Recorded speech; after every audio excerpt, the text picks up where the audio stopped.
Gold trusted gold buyers మీరు తాకట్టు పెట్టిన బంగారాన్ని విడిపించి ఈ రోజు ఉన్న మార్కెట్ ధరకు కొనబడను.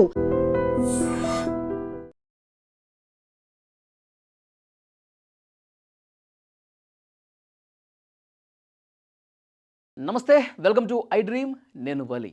పూణే బిజినెస్ మ్యాన్ కేతన్ హత్య కేసుకు సంబంధించి పోలీసులు దర్యాప్తు వేగంగా చేస్తూ ఉన్నారు. దర్యాప్తు చేస్తున్న క్రమంలో కొన్ని కీలకమైనటువంటి విషయాలు బయటకు వస్తూ ఉన్నాయి. ఎందుకంటే విచారణ చేస్తున్నప్పుడు వాస్తవాలు ఒక్కొక్కటే వెలుగులోకి వస్తాయి కదా. ఇప్పుడు లేటెస్ట్గా తెలిసింది ఏంటి అంటే, హత్యకు ముందు కేతన్ని లోయలో తోసేసే ముందు ఒక అరగంట ముందు ఏం జరిగింది, ఇది చాలా కీలకంగా మారింది. ఎందుకంటే అరగంట ముందు వీళ్ళిద్దరూ కూడా ఫోన్లో మాట్లాడుకున్నారు. ఎవరు? ఈమె సియా గోయల్ ప్రియుడు చేతన్. వీళ్ళిద్దరూ ఫోన్లో మాట్లాడుకున్నారు. వాళ్ళు తమ తమ ఫోన్ల నుంచి కాకుండా వేరే నెంబర్లతో వాళ్ళు ఫోన్లో మాట్లాడుకుని ఎలా చంపాలి అన్నదాని గురించి మళ్ళొక్కసారి ఆల్రెడీ ప్లాన్ చేసేసుకున్నారు. ఒక కేఫ్లో కూర్చొని గంటల సేపు మాట్లాడుకుని డిసైడ్ అయిపోయారు. మళ్ళీ అరగంట ముందు వీళ్ళు మళ్ళొక్కసారి డిస్కస్ చేసుకున్నారు. ఇది కానీ మనం కరెక్ట్గా చేయకపోతే మన బతుకు బస్ స్టాండ్ అయిపోద్ది. కాబట్టి చాలా క్లియర్గా పకడ్బందీగా కేతన్ ఒక్కసారి మనం తోస్తే ఇంకా అతను చనిపోయే ఉండాలి. లేదు ఏమాత్రం మిస్టేక్ జరిగినా, ఏమాత్రం నువ్వు తొయ్యలేకపోయినా, నీ అటెంప్ట్ అతనికి తెలిసినా మొత్తం మన కథ మొత్తం బయటకు వస్తుంది. మనం జైలు పాలైపోతాం.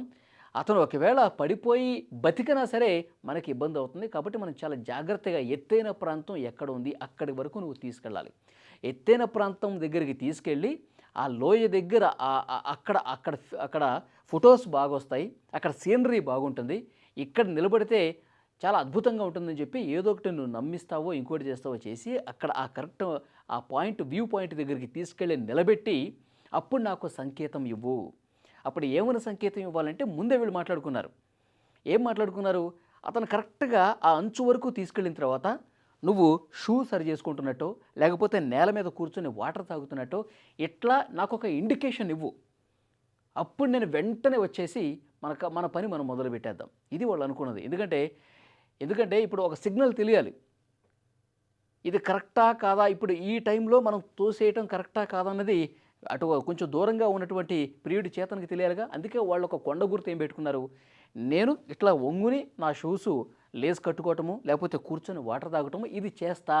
ఇది చేసినప్పుడు నువ్వు పరుగున ఒక్కసారిగా వచ్చేసి అతన్ని తోసేయి, ఇద్దరం కలిసి తోసేద్దాం. ఇట్లా వాళ్ళు ఫోన్లో కాన్వర్జేషన్ మాట్లాడుకున్నారండి. ఆ ఇండికేషన్ కోసం చూడండి. అంటే ఒక మర్డర్ని ప్లాన్ చేయడానికి ఎంత దుర్మార్గంగా వాళ్ళు ప్లాన్ చేశారు. ఒక ప్రాణం తీయటానికి ఎంత న్యాగ్గా, ఎంత తెలివిగా మనం బిహేవ్ చేస్తున్నాం అనేది వాళ్ళ మాటలో బట్టి అర్థమవుతుంది. ఇంకొక విషయం ఏంటంటే, ఇతను ఈ ప్రియుడు ఉన్నాడు కదా చేతన్, అతను 90 కిలోమీటర్లు బైక్లో వచ్చాడండి. ఎందుకంటే ఇప్పుడు రోడ్డు మార్గంలో కారులో వచ్చాడనుకోండి, టోల్ గేట్స్ అన్నీ ఉంటాయి, అక్కడ సీసీ కెమెరాలు ఉంటాయి, కనిపెట్టేస్తాం, దొరికిపోతాం అన్న ఉద్దేశంతో అతను సీసీ కెమెరాలు లేని వైపు, టోల్ గేట్స్ ఏమీ లేని వైపు, సీసీ కెమెరాస్ కంటపడకుండా 90 కిలోమీటర్లు బైక్ మీద డ్రైవ్ చేసుకుంటూ పూణే నుంచి ఆ లోహగఢ్ కోటకి వచ్చాడు. ఇదొకటి.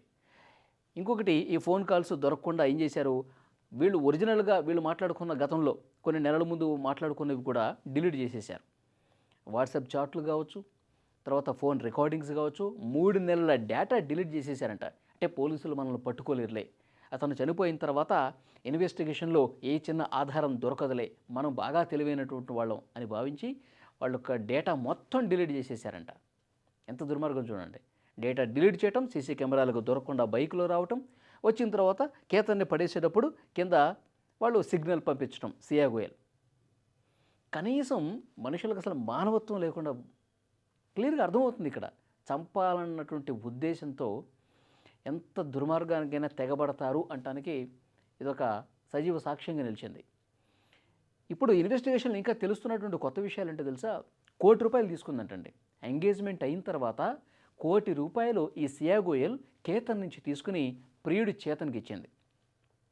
ఆ ₹1 కోటి తీసుకునేటప్పుడు ఏం చెప్పింది, నేను షాపింగులు చేయాలి, నాతో పాటు ఇంకా ఫ్యామిలీకి కూడా కొన్ని విలువైనటువంటి షాపింగ్స్ చేయాలి.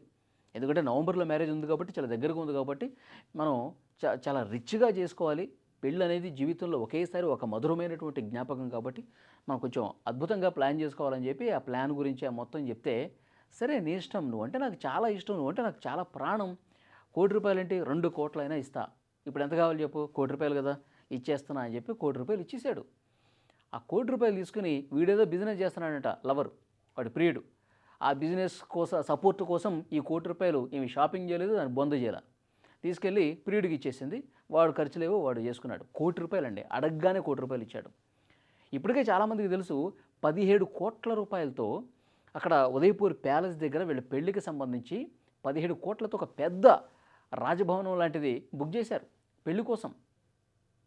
అంటే బంధుమిత్రులందరినీ పిలిచి గ్రాండ్గా చేసుకోవడానికి కేతన్ ఫ్యామిలీ 17 కోట్లు ఖర్చు పెట్టి అక్కడ ఒక రాజభవన్ని తీసుకుంది, ఒక ప్యాలెస్ని తీసుకుంది పెళ్లి కోసం. 2 చార్టెడ్ ఫ్లైట్స్ అండి, ఇక్కడ తెలిసిన ఫ్రెండ్స్ని కావచ్చు ఫ్యామిలీ మెంబర్స్ని తీసుకెళ్ళటానికి 2 చార్టెడ్ ఫ్లైట్స్ బుక్ చేశారు ఆల్రెడీ. నవంబర్లో జరిగే అద్భుతమైన పెళ్లి చేసుకుందాన్న ఉద్దేశంతో. కానీ ఎన్ని కలలు పెట్టుకున్నాడండి ఆ కేతన్ అనేటువంటి వ్యక్తి. యువ రియల్టర్ అతను, రియల్ ఎస్టేట్ బిజినెస్ మొత్తం ఆ ఫ్యామిలీకి 600 కోట్ల రూపాయలకు సంబంధించినటువంటి 600 crores 600 కోట్ల సామ్రాజ్యానికి ఒక్కడే వారసుడు. అలాంటి మంచి వ్యక్తిని సరే డబ్బులు అవన్నీ పక్కన పెట్టండి, కానీ ఏ పాపం ఎరుగనటువంటి ఒక అమాయకుడు కదా, నువ్వే జీవితం, నువ్వే సర్వస్వం, నువ్వు ఏది కావాలంటే అది ఇస్తాను. అంతకుముందు పాత వీడియోలు కూడా బయటకు వస్తున్నాయి. అది ఎన్నో సర్ప్రైజ్ గిఫ్ట్లు, ఎంతో ప్రేమ చూపిస్తూ, ఎంతో అభిమానం చూపిస్తూ అతను మాట్లాడినటువంటి మాటలు, వాళ్ళు దిగిన ఫోటోలు, ఆ వీడియోలన్నీ చూస్తుంటే నిజంగా ఇలాంటి వాడిని అసలు ఎలా చంపబుద్ధి అయింది ఈమెకి అని చెప్పి అనిపిస్తూ ఉంటుంది. పోలీసుల ఇన్వెస్టిగేషన్లో ఏం చెప్తుంది, ఆయన విగ్గు పెట్టుకున్నాడు, నాకు అసలు నచ్చలేదు, కొంచెం నత్తిగా మాట్లాడతాడు. ఇవన్నీ నువ్వు ముందే చెప్పాల్సింది కదా, అసలు నువ్వు కేతన్కే చెప్పాల్సింది కదా.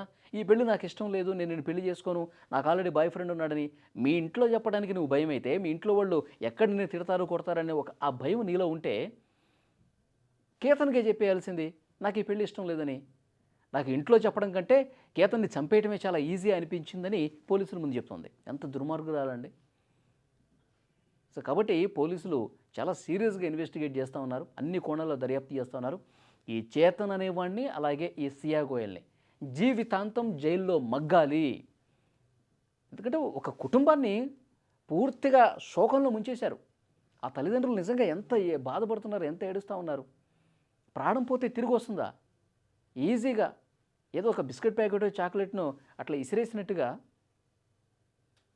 కేతన్ అనే ఒక అమాయకుడిని బలి తీసుకున్నారు. ఇప్పుడు సోషల్ మీడియా మొత్తం, ఎందుకంటే దేశవ్యాప్తంగా తీవ్ర చర్చనీయాంశమైంది ఈ కేసు.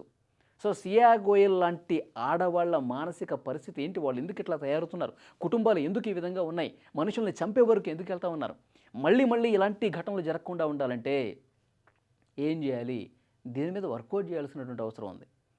ఇటు ప్రభుత్వాలు కావచ్చు, పోలీసు శాఖ కావచ్చు, అందరూ కూడా ఇలాంటివి జరగకుండా ఉండాలంటే ఒక ప్రాణం తీయటానికి కూడా వెనకాడిన పరిస్థితులు ఉన్నాయంటే సో మార్పు డెఫినెట్గా రావాల్సిన అవసరం ఉంది. ఆ మార్పు ఎప్పుడు వస్తుంది? భయం ఉన్నప్పుడు వస్తుంది.